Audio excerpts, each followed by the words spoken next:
여러분, 혹시 은퇴 준비에 대해 한 번쯤 진지하게 생각해 보신 적 있으신가요? 50대 후반 은행 지점장, 노후 자금 20억, 현실은 한 달 생활비 걱정. 이라는 제목만 들어도 돈만 많으면 마음 편하게 은퇴 생활을 누릴 수 있을 거라는 생각이 쉽게 들죠. 그런데 현실은 그렇지 않습니다. 오늘은 은퇴 준비와 은퇴 후 삶에 관한 이야기, 특히 실제 사례를 중심으로 우리가 왜 꼼꼼하게 준비해야 하는지 함께 고민해 보고자 해요.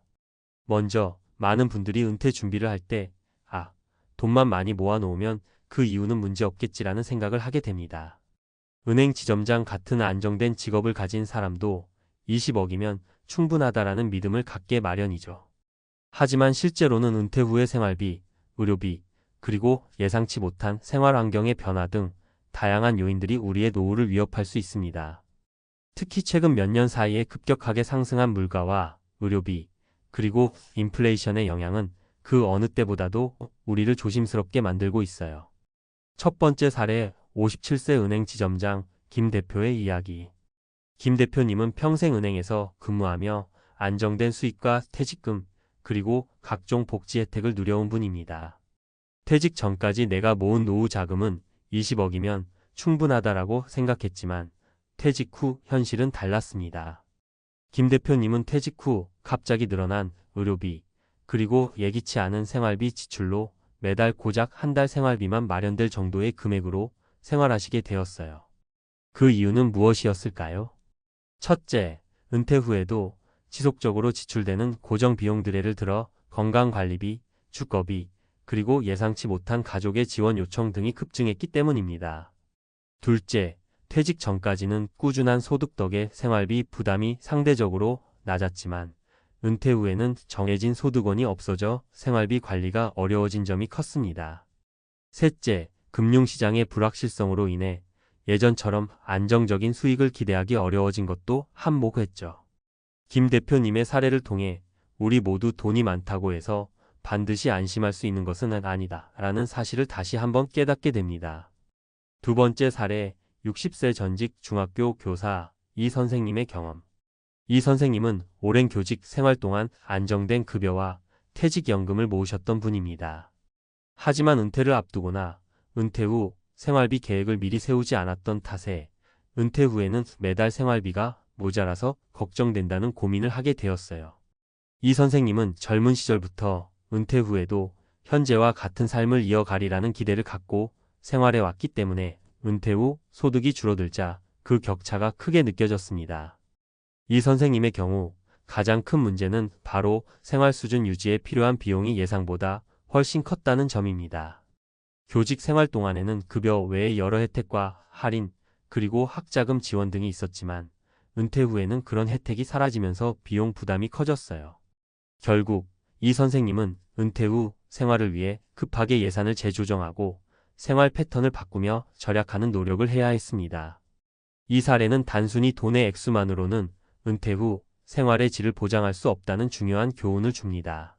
세 번째 사례, 55세 IT기업 임원 박 부장의 준비 과정. 박 부장님은 IT기업에서 오랜 기간 임원으로 근무하면서 상당한 자산을 모으셨던 분입니다. 하지만 박 부장님은 은퇴 준비에 있어서 단순히 자산을 쌓는 것에 그치지 않고 은퇴 후 실제 생활에 초점을 맞춰 체계적인 계획을 세우셨습니다. 그는 먼저 자신의 은퇴 후 예상 생활비를 상세하게 계산해 보았습니다.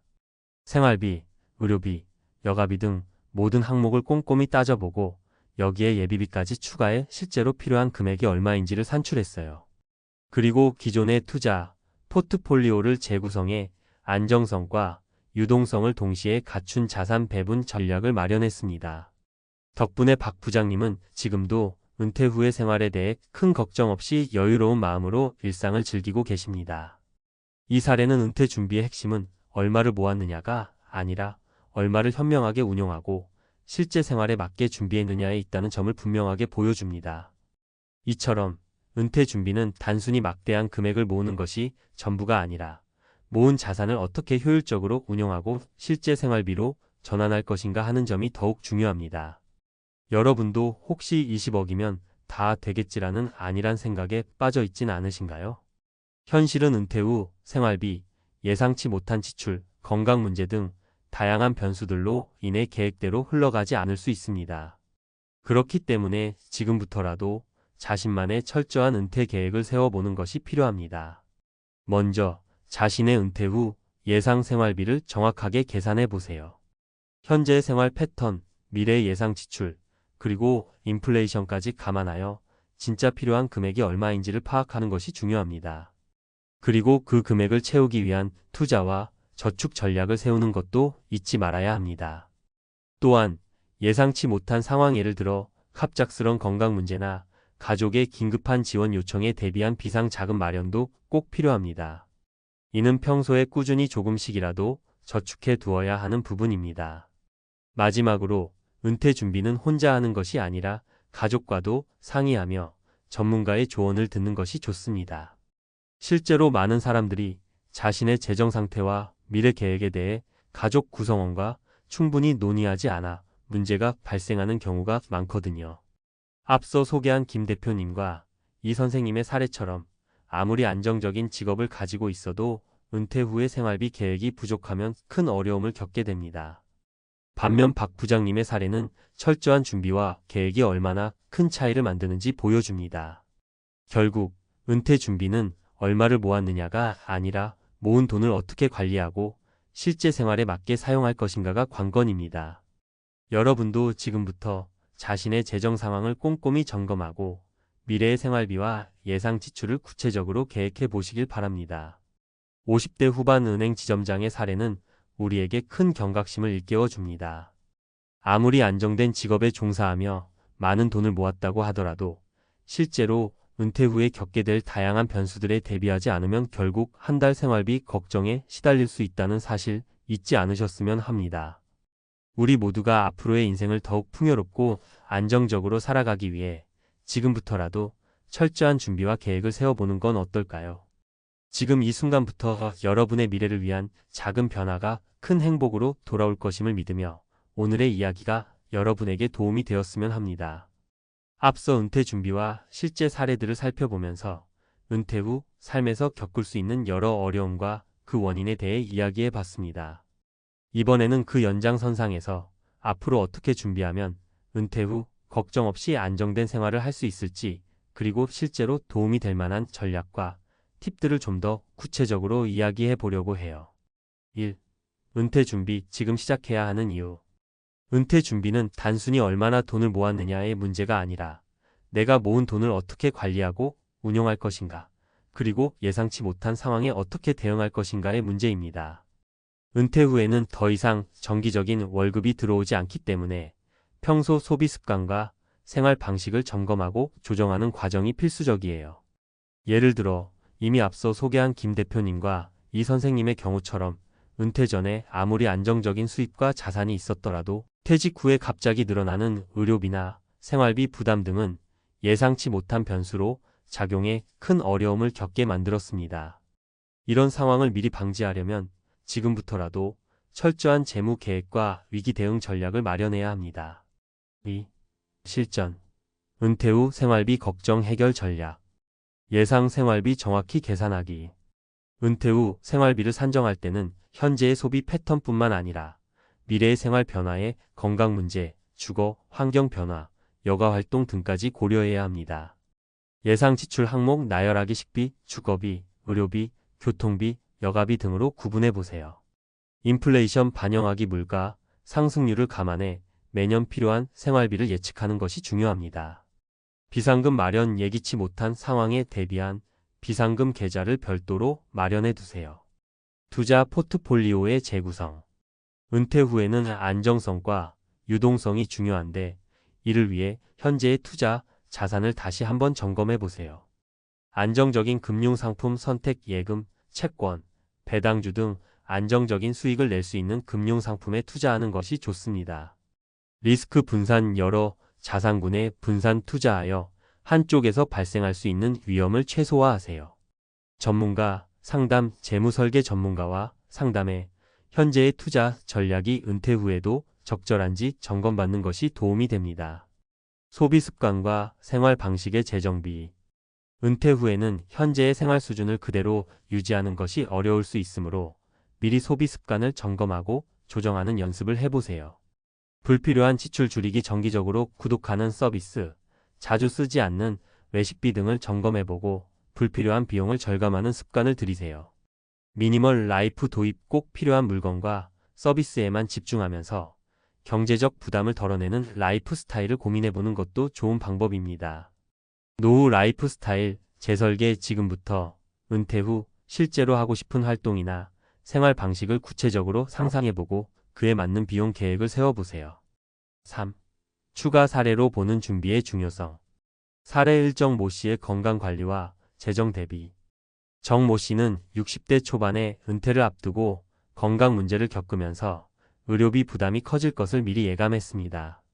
그래서 은퇴 전에 건강검진과 운동, 올바른 식습관 등 건강관리에 집중한 동시에 의료비를 대비한 특별 적금과 보험 상품에 가입했어요.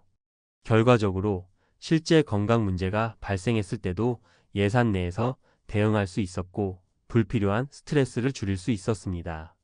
사례 2. 박모 부장의 여가와 취미활동 준비. 박모 부장은 은퇴 후 자신이 좋아하는 여행과 취미생활을 포기하지 않기 위해 은퇴 전부터 관련 비용을 따로 적립하기 시작했습니다. 단순히 돈을 모으는 것뿐만 아니라 다양한 문화와 여행 동호회에 가입해 네트워킹을 쌓으면서 은퇴 후에도 즐길 거리가 풍부한 삶을 미리 준비한 거죠. 이렇게 은퇴 후 삶에 대한 구체적인 비전을 가지고 준비하면 예상치 못한 생활 공백을 채우는 데 큰 도움이 됩니다. 사례 3. 최모 씨의 가족과의 소통 및 계획. 최모 씨는 은퇴 후 가족과의 소통이 얼마나 중요한지를 깨달았습니다. 평소 가족 구성원들과 은퇴 계획, 생활비 부담, 건강 문제 등 다양한 주제로 이야기를 나누며 함께 준비해 나갔어요. 이 과정에서 서로의 기대와 걱정을 공유하고 지원 체계를 마련함으로써 은퇴 후에도 가족 간의 유대감을 유지하며 재정적인 어려움이 발생했을 때 서로 도울 수 있는 기반을 마련했습니다. 4. 은퇴 준비, 무엇보다 중요한 마음가짐. 은퇴 준비를 할 때 가장 중요한 것은 긍정적인 마음가짐과 현실적인 목표 설정입니다. 목표를 구체적으로 세우자 충분한 돈을 모으면 행복한 은퇴 생활이라는 막연한 기대보다 구체적으로 어떤 생활을 하고 싶은지, 어떤 비용이 필요한지를 상세하게 계획해 보세요. 끊임없는 자기 점검. 금융 환경은 언제든지 변할 수 있습니다.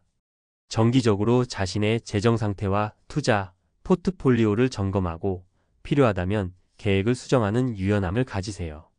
배움과 소통. 금융 지식은 한번 배워놓고 끝나는 것이 아니라 시대에 따라 계속 업데이트 되어야 합니다.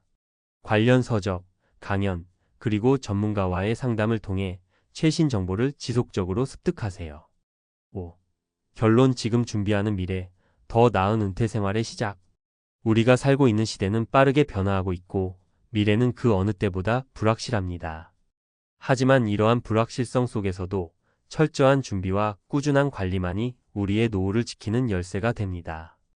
은퇴 준비는 단순히 모은 돈의 액수에만 집중하는 것이 아니라 어떻게 그 돈을 운용하고 내 삶의 질을 유지할 것인가에 관한 문제입니다. 앞서 소개한 사례들에서 보듯 각자의 상황에 맞는 맞춤형 전략이 필요하며 그 전략은 꾸준한 관심과 실행으로 완성됩니다.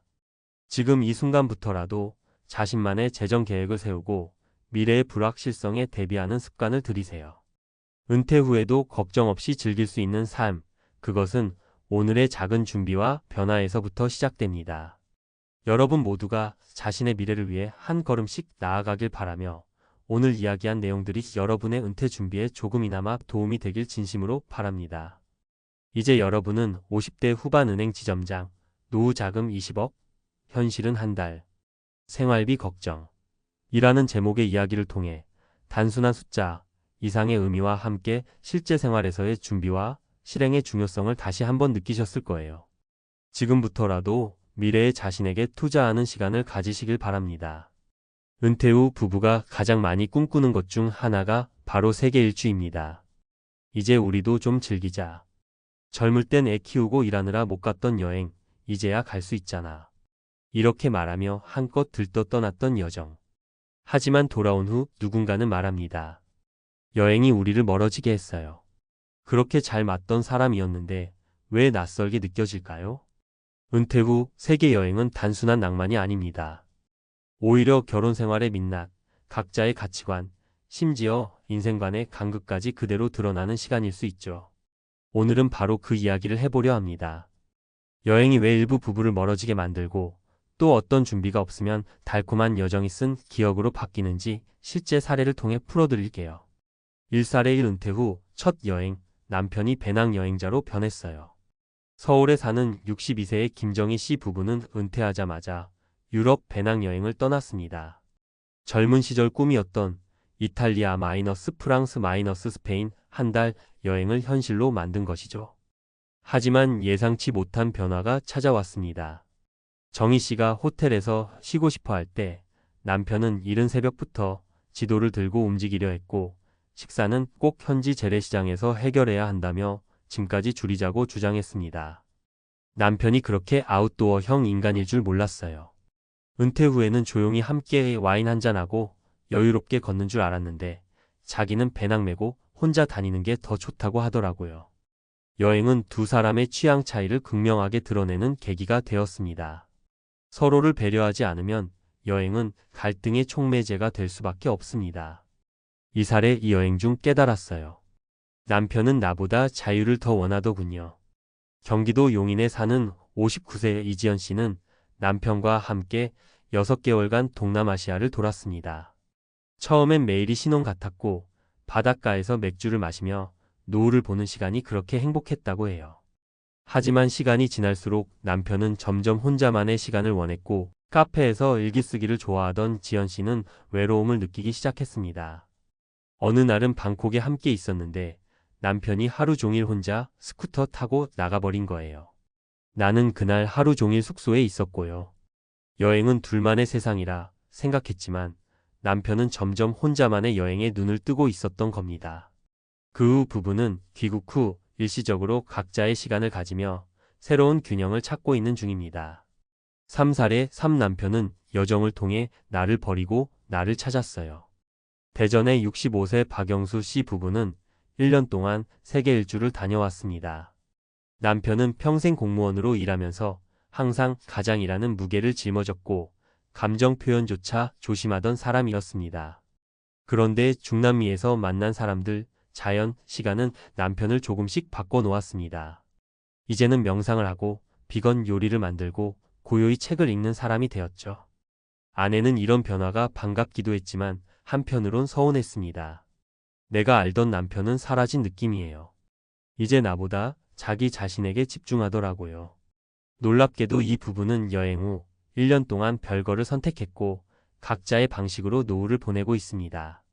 한 공간에 있지 않더라도 서로 응원하며 오히려 지금이 더 편하다고 말합니다. 같이 있는 것이 사랑의 전부는 아니라는 사실을 여행을 통해 배운 셈입니다. 왜 이런 일이 생길까? 여행이 드러내는 은퇴 부부의 진짜 문제들. 은퇴 후 여행은 단순한 관광이 아닙니다. 24시간 함께 지내야 하며 예산, 건강, 날씨, 음식 등 수많은 선택과 갈등이 동반됩니다. 그리고 그 모든 상황은 각자의 진짜 모습을 들춰내는 계기가 되죠. 그동안 회사와 자녀라는 완충제 속에 가려졌던 부부의 간극이 여행이라는 공간에서 낱낱이 드러나는 겁니다. 그렇다면 어떻게 준비해야 할까? 출발 전 성향 점검부터 하세요. 아웃도어 vs 인도어, 활동적 vs 휴식형, 계획형 vs 즉흥형. 전혀 다른 스타일이라면 여행 기간이나 동선을 다르게 조율해야 합니다. 일정은 함께가 아니라 적당히 따로로 구성하세요. 같은 숙소에 머물되 낮에는 각자의 시간을 보내는 것도 좋은 방식입니다. 함께하는 시간이 더 소중해집니다. 여행은 인생 테스트가 아니라 서로 존중하는 훈련입니다. 싸우지 않는 것이 목표가 아니라 싸운 후에도 다시 대화할 수 있는 여지를 남겨두는 게 중요합니다. 결론 여행은 끝이 아니라 시작입니다. 은퇴 후 여행은 부부에게 위기를 줄 수도 기회를 줄 수도 있습니다. 어떤 방향이 될지는 오직 준비와 소통에 달려 있죠. 만약 여행을 통해 서로의 진짜 모습을 보고도 존중할 수 있다면 그 여행은 단순한 여정이 아닌 새로운 관계의 출발점이 될 겁니다. 달라졌지만 더 이해하게 됐다. 그 말이 은퇴 후 여행을 다녀온 부부들의 최종 결론이 되길 바랍니다. 여행이 우리를 갈라놓았다. 은퇴 후 세계 일주가 부부에게 미치는 심리적 사회적 영향 분석. 서론 은퇴 후 여행 로망인가? 리스크인가? 많은 은퇴자들이 제2의 인생을 시작하며 세계 일주라는 버킷리스트를 실현하려 합니다. 실제로 은퇴자 대상 설문조사에 따르면 은퇴 후 가장 하고 싶은 활동 1위로 해외여행이 꼽힐 만큼 높은 선호도를 보입니다. 그러나 문제는 기대만큼이나 현실의 충격도 크다는 점입니다. 특히 부부 단위로 떠나는 장기간 여행의 경우 부부 관계의 균열이 심화되거나 새로운 가치 충돌이 발생하는 사례가 적지 않습니다. 전문가들은 이를 관계 재조정 길이 스트럭처링 페이지로 분석합니다. 은퇴 후 부부는 기존의 역할 중심 관계 부양자 마이너스 양육자에서 벗어나 진짜 개인 대 개인의 관계를 마주하게 되는데 장기간 여행은 이러한 전환을 단시간에 압축적으로 경험하게 만드는 계기가 됩니다. 1사례 분석 은퇴 여행 후 관계 갈등의 실제. 사례 1 라이프스타일 충돌 남편은 여행자가 나는 휴양객이었어요. 서울 거주 김정희 62씨 부부는 은퇴 직후 유럽 여행을 계획하며 배낭여행을 선택했습니다.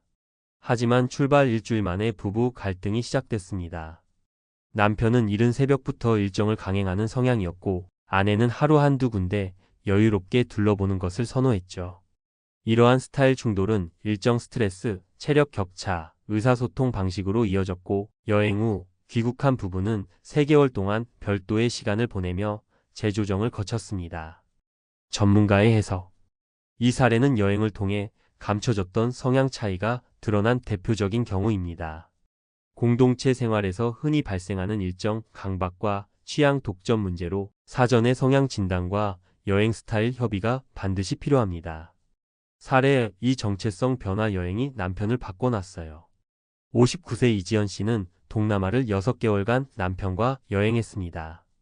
하지만 여행 중 남편은 점점 자신만의 활동을 늘리기 시작했고 귀국 후엔 혼자서도 카페, 도서관, 독서 모임 등을 즐기는 모습으로 변했습니다.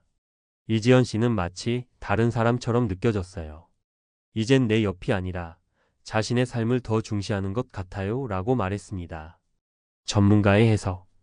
이 사례는 은퇴 후 정체성의 급속한 전환을 보여줍니다. 남편은 직장에서의 역할 상실 이후 여행을 계기로 새로운 자아를 발견했으며 이는 부부 사이의 정서적 거리감으로 이어졌습니다. 심리학적으로는 late-onset individuation, 즉 뒤늦은 개별화 현상으로 해석됩니다. 사례 3 긍정적 분리 가치 있지 않아도 사랑할 수 있구나. 대전의 박영수 65 부부는 1년간 세계 일주 후 자발적으로 별거를 선택했습니다. 여행을 통해 각자의 삶에 대한 새로운 인식이 생겼고 현재는 다른 지역에 살면서도 매주 통화하고 계절마다 만나 식사하는 관계를 유지합니다. 전문가의 해석.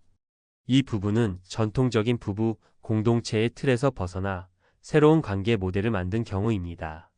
여행이 이별이 아닌 관계의 재설계로 이어진 사례로 최근 고령층에서 확산되는 자율적 노후 동반자 관계 에이징 컴패니언 릴레이션십의 좋은 예입니다. 이 왜 이런 일이 발생할까? 장기간 여행이 부부에게 미치는 영향. 은퇴 후 세계 여행은 단순한 즐거움만을 의미하지 않습니다. 심리학 적사회학적으로 다음과 같은 변화가 수반됩니다. 24시간 밀착 생활, 사적 공간 붕괴. 일상에서는 개인 시간을 확보할 수 있었지만 여행 중엔 24시간 함께 있어야 합니다. 이로 인해 소소한 생활 습관 차이가 확대되며 갈등이 발생합니다. 역할 소멸 관계 재구성. 남편은 직장인, 아내는 가정관리자라는 역할이 사라지고 한 사람의 인간으로서 어떻게 서로를 대할 것인가에 대한 문제에 직면하게 됩니다. 외부 스트레스 언어, 장벽, 예산 부담. 여정 중 예상치 못한 변수들 숙소 문제, 건강 이상, 언어 소통 실패 등은 관계를 더욱 시험에 들게 합니다. 3 전문가가 권하는 여행 전 준비 체크리스트. 1. 성향 사전 진단. 활동적 휴식형, 예산 감각, 위생 기준, 식사 스타일, 언어 활용 능력 등. 간단한 설문 또는 역할극으로 사전 점검을 권장합니다. 2. 적절한 혼자만의 시간 확보. 하루 일정 중 일부는 각자 시간으로 배정해야 관계 피로도를 줄일 수 있습니다. 3. 분쟁 발생 시 대응 룰 정하기. 갈등이 생기면 그날 저녁에는 대화로 풀기, 비난보다는 관찰 중심 피드백 등 싸움보다 회복력이 더 중요합니다. 결론: 여행은 검증의 장이 아니라 관계 재설계의 기회. 은퇴 후 세계 일주는 단순한 로망이 아닙니다. 삶의 마지막 산막을 함께 설계할 수 있는 아주 중요한 전환점이 될 수 있습니다. 다만 그 전환이 위기로 끝날지 성장으로 이어질지는 여행 전에 얼마나 충분히 준비했고 여행 중 얼마나 유연하게 소통했느냐에 달려 있습니다. 부부 관계는 가치 있는 시간이 아니라 가치 있는 시간을 어떻게 기억하느냐가 핵심입니다. 여행이 그 기억을 좋게 남기기 위해 우리는 반드시 감정, 성향, 거리에 대한 전략을 준비해야 합니다. 그래도 일본이니까 노후는 괜찮지 않을까? 많은 사람이 그렇게 생각합니다. 하지만 그 생각, 이제는 틀렸습니다. 지금 일본에선 노후 난민이라는 말이 심심치 않게 들립니다. 평생 성실히 일하고 정해진 정년까지 버텼지만 그 이후엔 어디에도 속하지 못한 채 사회의 가장자리에 내몰린 사람들. 이들이 바로 노후 난민입니다. 여기서 중요한 건 이 이야기가 남의 나라 일이 아니라는 점입니다. 한국 역시 같은 길을 걷고 있기 때문이죠. 일본의 사례는 우리에게 경고장을 던지고 있습니다. 당신도 준비하지 않으면 이렇게 될 수 있다고. 1. 준비되지 않은 권고퇴직, 그날부터 인생이 흔들린다. 일본에서는 과거에는 정년이 보장되는 종신고용 문화가 강했습니다. 하지만 지금은 완전히 바뀌었습니다. 기업들이 비용 절감을 위해 50대 중반부터 자발적 퇴직이라는 이름으로 사람들을 내보내기 시작한 거죠. 사실상 권고퇴직입니다. 도쿄 외곽에 사는 58세 니시무라 씨도 그중 한 사람이었습니다. 대기업에서 35년을 근무했지만 인사팀이 찾아와 이렇게 말했다고 합니다. 지금 나가시면 위로금 더 드릴 수 있습니다.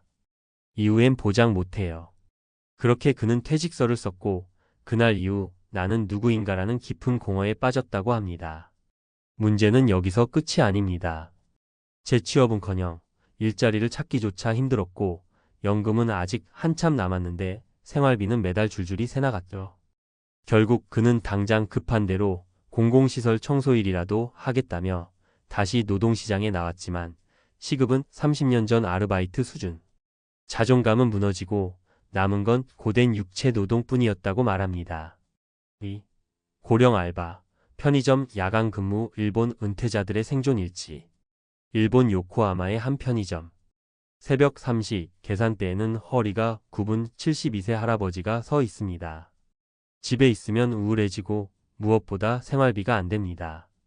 그는 전직 공무원이었지만 연금만으로는 도쿄 근교 월세도 감당이 안 된다고 말합니다. 그는 하루 4시간씩 주 6일을 야간 근무합니다. 고된 근무지만 당장 먹고 살기 위해 선택한 길이었습니다. 문제는 이런 고령자 아르바이트가 일본 전체의 90만 명이 넘는다는 점입니다. 그중 많은 이들이 정년 이후에도 생계형 노동에 시달리는 중이죠. 우리나라 6070대가 마트 카트 정리나 경비 일을 하는 모습과 별반 다르지 않습니다. 결국 퇴직 은퇴가 아닌 퇴직 새로운 생존의 시작이라는 겁니다. 3. 연금도 집도 없으면 남은 선택지는 고시원. 일본의 일부 고령자들은 고시원 또는 무료 쉼터에서 생활합니다. 오사카에 위치한 한 무료 숙소에 사는 67세 남성은 이렇게 말했습니다. 처음엔 며칠만 지내려고 했는데 벌써 2년이 됐네요. 그는 중소기업에서 퇴직한 뒤 뚜렷한 재산도 가족도 연금도 없는 채 쫓겨나다시피 이곳에 오게 됐습니다. 그의 하루 식사는 편의점 삼각김밥 1개. 언젠간 다시 나가서 내 공간을 갖고 싶다는 희망은 있지만 현실은 의료비조차 감당하기 어려운 상황입니다. 이제는 단전 단수되는 고시원 방조차 그립다는 말이 나올 정도입니다. 이것이 바로 노후 난민의 현재입니다. 집도 소득도 희망도 없이 떠돌아다니는 고령자의 삶. 일본이 먼저 맞닥뜨렸지만 한국도 점점 가까워지고 있습니다. 일본 정부의 대응, 그리고 우리가 배워야 할 점. 일본 정부도 사태의 심각성을 인지하고 다양한 시도를 하고 있습니다. 고령자 재취업 연계 시스템 구축, 70세까지 정년 연장 권장, 공공주택 확대 및 저소득 노인을 위한 주거 지원, 지역 사회 돌봄 시스템 정비. 하지만 이것만으로는 부족합니다. 무엇보다도 은퇴 전 개인의 준비가 가장 중요하다는 사실을 일본의 사례가 말해주고 있습니다. 그렇다면 우리는 지금 무엇을 해야 할까? 연금 외 소득 파이프라인 만들기, 주식 배당, 임대 수익, 소규모 창업 등 월 30만 원이라도 꾸준히 들어오는 수익이 노후엔 생명줄이 됩니다. 퇴직 전 지출 구조 점검과 최소화 훈련, 은퇴 후에도 계속 나가는 고정비를 미리 줄여야 합니다. 자동차, 고급 외식, 대출 줄일 수 있는 건 지금부터. 사회와의 연결 유지 지역 활동, 취미 봉사 등. 일본 노후 난민의 공통점은 사회적 고립입니다. 인간관계, 지역, 커뮤니티, 소소한 소속감이 중요한 방어막이 됩니다. 마무리하며 일본은 거울이다. 일본에서 벌어지는 노후 난민 사태는 단순한 타국 뉴스가 아닙니다. 우리보다 10년 먼저 고령 사회에 진입한 그들은 곧 우리가 맞이할 미래의 모습이기 때문입니다. 퇴직하라더니 갈 곳이 없다. 이 말이 내 이야기가 되기 전에 오늘부터라도 나만의 작은 준비, 작은 수익, 작은 연습을 시작해보는 건 어떨까요? 늦지 않았습니다. 진짜 은퇴는 퇴직하는 날이 아니라 준비가 되어 있는 날 시작됩니다. 퇴직하라더니 갈 곳이 없다. 일본을 뒤흔든 노후 난민의 충격 현실과 우리가 배워야 할 교훈. 고령사회 선진국인 일본에서 최근 심각하게 떠오르는 사회 문제 중 하나가 바로 노후 난민 현상입니다. 이 용어는 은퇴 후 안정적인 주거와 소득 없이 생존의 위기에 처한 고령층을 의미합니다. 더 이상 은퇴 후의 삶이 여유와 안식이 아닌 생존과 고립이 된다는 충격적인 현실을 드러내는 말입니다. 한국 또한 초고령 사회로 빠르게 진입하고 있으며 현재 일본이 겪고 있는 문제는 머지않아 우리의 미래가 될 가능성이 큽니다. 따라서 일본의 사례를 단순한 해외 뉴스로 볼 것이 아니라 실질적인 경고로 받아들이고 개인과 사회가 함께 대응해야 합니다. 1. 일본 노후 난민의 실체 은퇴 이후 무너지는 삶의 구조. 일본 후생 노동성에 따르면 65세 이상 고령자의 25%가 은퇴 후에도 생계형 노동을 계속하고 있는 것으로 조사됐습니다. 특히 60세 전후로 권고퇴직을 받는 사례가 많아지면서 퇴직금과 연금만으로 생활이 어려워진 고령자들이 다시 저임금 노동시장으로 밀려나는 현상이 가속화되고 있습니다. 사례 58세 권고퇴직 후 노동시장으로 내몰린 전직 대기업 직원. 도쿄 외곽에 거주하던 니시무라 씨는 대기업에서 35년간 근무한 후 희망퇴직이라는 명목으로 권고받아 조기 퇴직했습니다. 그러나 이후 직장을 구하지 못했고 한때 자존심을 내려놓고 청소 업무에 지원했으나 체력적 한계와 낮은 임금으로 생활고를 겪었습니다. 그는 가장 무서운 건 매일 아침 일어날 이유가 사라진 것이라고 말합니다. 이처럼 직장에서의 역할이 사라지자 사회적 소속감과 자존감도 무너지는 현상은 심각한 정신적 문제를 유발합니다. 2. 연금은 충분하지 않다. 고령 근로자 90만 명의 그림자. 일본은 선진국 중에서도 공적 연금 체계가 비교적 안정된 편에 속합니다. 그럼에도 불구하고 월 평균 공적 연금 수령액은 약 14만 엔 약 130만 원 수준으로 도쿄 등 대도시에서 기본적인 생활비조차 충족시키기 어렵습니다. 이로 인해 고령자들은 편의점, 빌딩 청소, 배송 등의 저임금 파트타임 노동에 종사하게 되며 현재 일본에는 90만 명 이상의 고령 근로자가 있는 것으로 추정됩니다. 사례의 72세 편의점 야간 근무로 버티는 전직 공무원. 요코하마의 편의점에서 새벽 2시부터 근무를 시작하는 72세의 전직 공무원. 그는 공무원이라 연금이 많을 줄 아는데 사실상 집세 내면 남는 게 없다며 새벽 근무를 선택한 이유를 설명했습니다. 그가 받는 연금은 13만 엔, 방세와 공과금을 제하면 3만 엔이 채 남지 않습니다.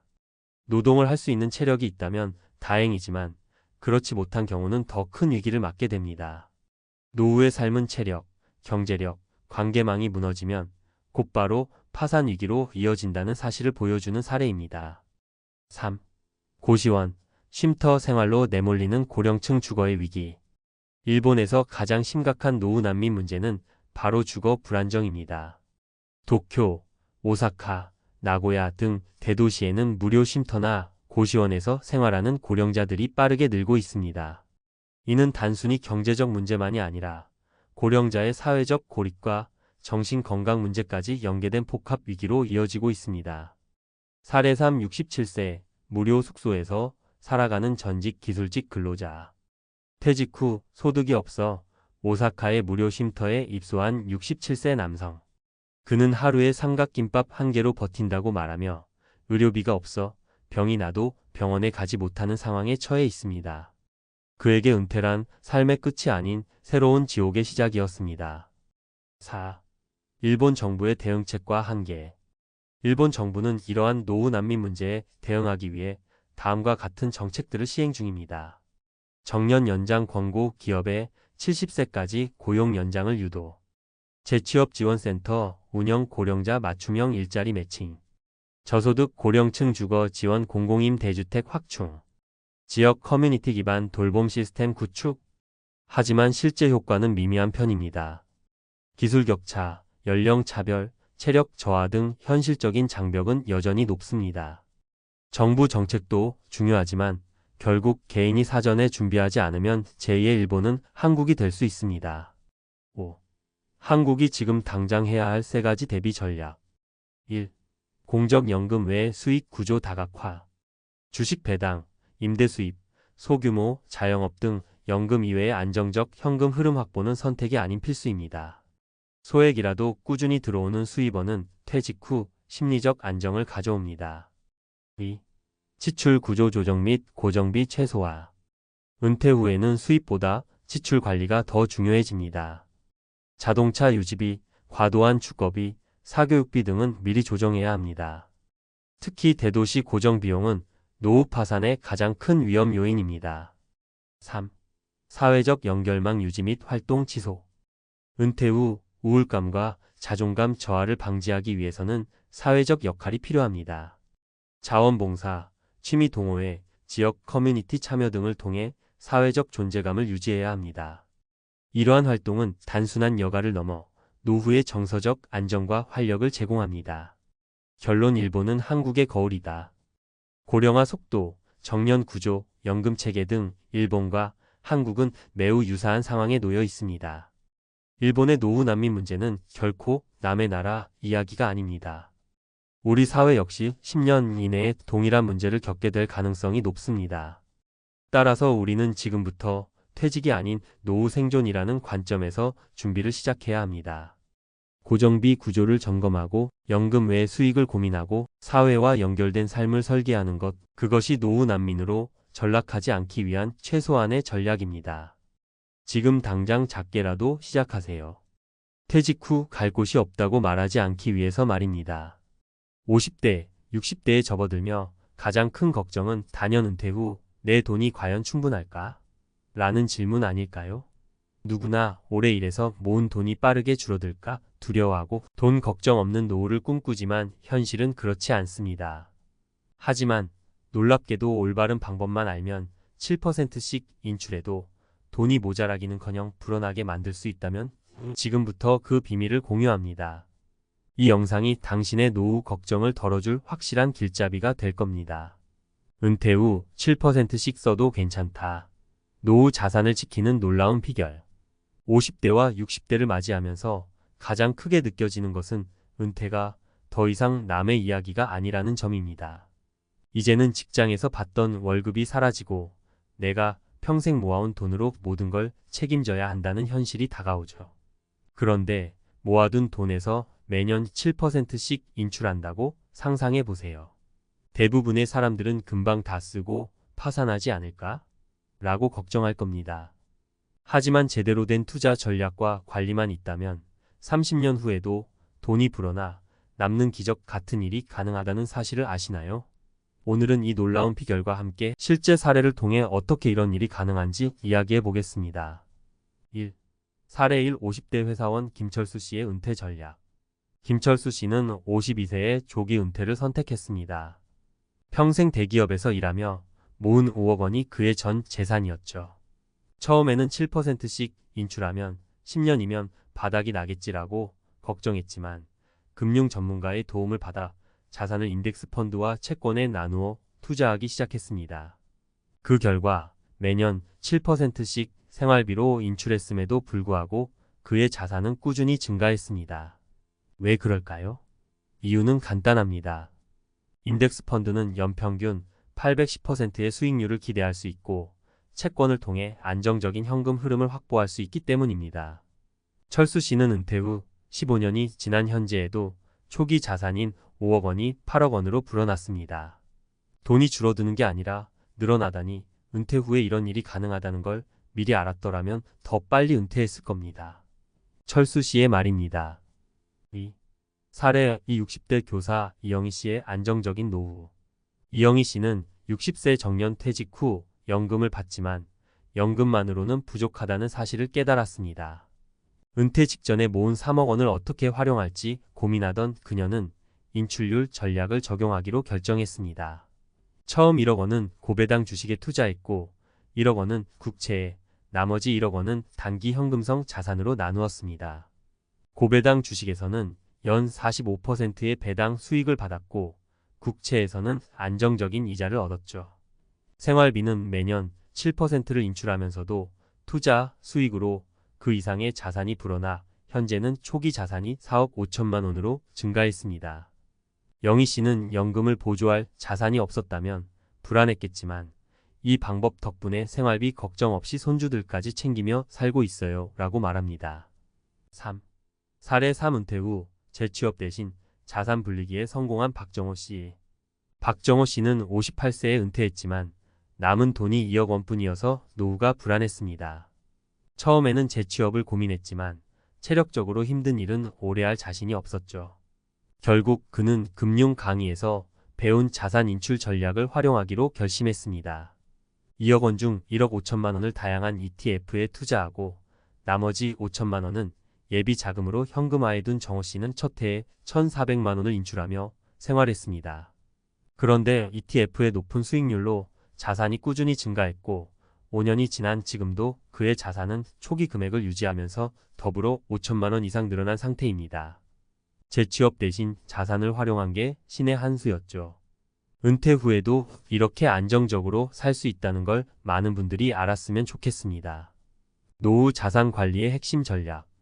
이처럼 매년 7%를 인출하면서도 자산이 줄어들지 않게 만드는 핵심은 간단합니다. 수익률이 높은 투자 상품 활용하기. 인덱스 펀드, ETF, 고배당 주식 등은 연평균 710%의 수익을 기대할 수 있는 안정적 투자 수단입니다. 분산 투자로 위험 줄이기. 모든 자산을 한 곳에 몰아넣기보다는 주식, 채권, 현금 등으로 나누어 투자하면 위험을 효과적으로 줄일 수 있습니다. 인출률을 전략적으로 설정하기. 매년 7%라는 인출률은 일반적으로 안정적인 투자 포트폴리오에서 자산이 유지되거나 증가할 가능성이 높은 수치입니다. 은퇴 후에도 돈 걱정 없는 삶을 위해 많은 사람들이 은퇴 후에는 수입이 끊긴다는 두려움 때문에 자산을 지키는 데 급급합니다. 하지만 오늘 소개한 사례처럼 올바른 전략만 세운다면 자산을 적극적으로 활용해도 오히려 불어나는 결과를 만들 수 있습니다. 은퇴는 더 이상 두려움의 대상이 아닙니다. 이제는 내가 쌓아온 자산을 얼마나 똑똑하게 관리하느냐가 진정한 노후의 성공을 좌우합니다. 당신도 매년 7%씩 써도 되는 은퇴 후의 자유를 누려보세요. 지금부터라도 준비한다면 그 꿈은 절대 멀지 않습니다. 은퇴 후 7% 인출 전략. 왜 전문가들이 추천할까? 50대와 60대에 접어든 많은 사람들이 가장 두려워하는 것은 은퇴 후 돈이 부족해질까 하는 걱정일 겁니다. 은퇴 후의 삶은 고정적인 수입 없이 축적한 자산으로 모든 것을 해결해야 하는 시기이기 때문입니다. 그런데 놀랍게도 매년 7%씩 자산을 인출해도 30년 후에는 자산이 늘어날 수 있다는 이야기는 믿기 힘든 기적처럼 들릴지도 모릅니다. 이게 어떻게 가능한 걸까요? 이번 칼럼에서는 이를 뒷받침하는 논리와 데이터를 중심으로 보다 깊이 있는 설명을 드리고자 합니다. 1. 7% 인출 전략의 배경과 원리. 은퇴 후 자산 관리에서 인출률은 매우 중요한 개념입니다. 인출률은 자산의 몇 퍼센트를 매년 사용할지 정하는 비율을 의미하는데 전통적으로는 4% 인출률이 안정적이라는 연구 결과가 많습니다. 하지만 최근 연구에서는 조금 더 공격적인 접근인 7% 인출도 충분히 가능하다는 주장이 제기되고 있습니다.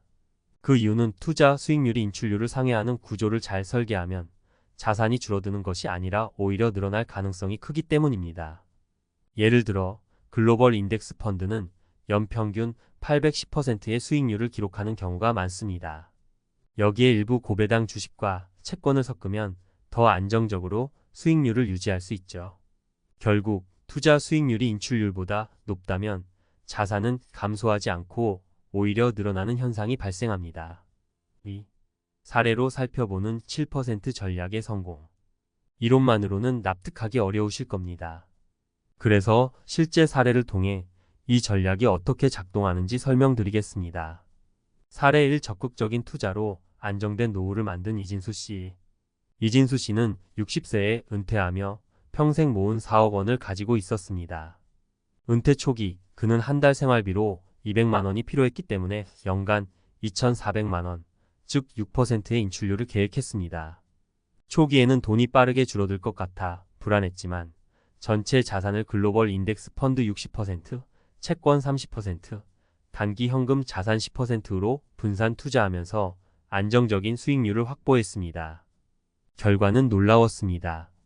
은퇴 후 10년이 지난 현재 이 씨는 연간 2,400만 원씩 인출했음에도 불구하고 초기 자산이 오히려 4억 5천만 원으로 늘어났습니다. 이는 연평균 8%의 투자 수익률 덕분에 가능했던 일입니다. 이 씨는 처음엔 돈이 줄어들까 봐 걱정이 많았는데 이제는 자산이 늘어나는 것을 보며 더 안정감을 느낍니다. 라고 말합니다. 사례 2. 조기 은퇴 후 자산 불리기에 성공한 김민정 씨. 김민정 씨는 55세에 조기 은퇴하면서 3억 원의 자산으로 노후를 시작했습니다. 매년 7%인 약 2,100만 원을 생활비로 사용하면서도 나머지 자산은 인덱스 펀드와 고배당 주식으로 투자했습니다. 특히 김 씨는 매년 초에 1년치 생활비를 미리 현금화해 둠으로써 시장 변동성에 대비했습니다. 남은 자산은 장기적으로 투자하며 평균 9%의 수익률을 기록했죠. 은퇴 후 15년이 지난 현재 그녀의 자산은 초기보다 20% 늘어난 3억 6천만 원이 되었습니다. 김 씨는 재취업 고민을 하지 않고도 자산을 안정적으로 관리하며 은퇴 생활을 즐길 수 있다는 게 가장 큰 장점입니다. 라고 전했습니다. 사례 3. 연금을 보완한 투자로 자산을 불린 박영수 씨. 박영수 씨는 공무원 연금으로 기본적인 생활비를 충당하고 퇴직금 2억 원을 추가 자산으로 활용했습니다.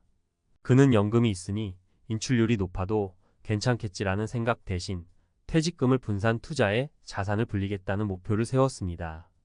박 씨는 퇴직금의 70%를 글로벌 ETF와 채권에 투자하고 나머지는 단기 현금 자산으로 유지했습니다. 매년 7%씩 인출하며 추가적인 여행과 여유 생활을 즐겼지만 자산은 오히려 연평균 8%의 수익률로 불어났습니다. 현재 그는 자산에서 발생하는 수익만으로 연금을 보완하며 은퇴 후 더 풍요로운 삶을 살고 있습니다. 3. 7% 전략을 성공적으로 활용하기 위한 조건. 7% 인출 전략이 성공하려면 몇 가지 조건을 충족해야 합니다. 1. 분산 투자. 자산을 한 곳에 몰아넣는 것은 위험합니다. 주식, 채권, 현금 자산을 균형 있게 배분해야 안정적인 수익률을 유지할 수 있습니다. 이 장기적인 관점. 투자는 단기 수익이 아닌 장기적인 성과를 바라봐야 합니다. 초기에는 시장이 변동성이 크더라도 장기적으로는 평균적인 수익률이 자리를 잡습니다. 3. 소비 통제. 매년 7% 인출은 생활비와 부가적인 소비를 포함해야 합니다. 과도한 지출은 자산 감소를 초래할 수 있으니 초기 계획을 철저히 세우는 것이 중요합니다. 4. 전문가의 조언. 은퇴 후에도 돈을 움직여라. 많은 사람들은 은퇴 후 자산을 그냥 두면 안전하다고 생각합니다. 하지만 저금리 시대에서는 자산을 움직여야 돈이 불어납니다.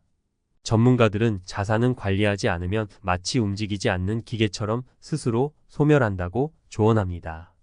특히 은퇴 자산은 단순히 지키는 것이 아니라 불리는 데 초점이 맞춰져야 합니다. 7% 인출 전략은 이 목표를 달성하기 위한 훌륭한 도구가 될 수 있습니다. 마무리하며 노후의 두려움을 기회로 바꿔라.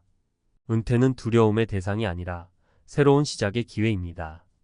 적절한 자산 관리와 전략만 있으면 매년 7%씩 생활비로 사용하면서도 자산을 유지하거나 증가시킬 수 있습니다. 이제는 돈이 부족할까라는 걱정 대신 어떻게 돈을 더 잘 활용할까를 고민할 때입니다. 은퇴 후에도 자유롭고 풍요로운 삶을 꿈꾸신다면 지금부터라도 이 전략을 준비해 보세요. 자산은 늘릴수록 안정감을 주고 그 안정감은 은퇴 후의 삶을 더욱 빛나게 만들어줄 것입니다.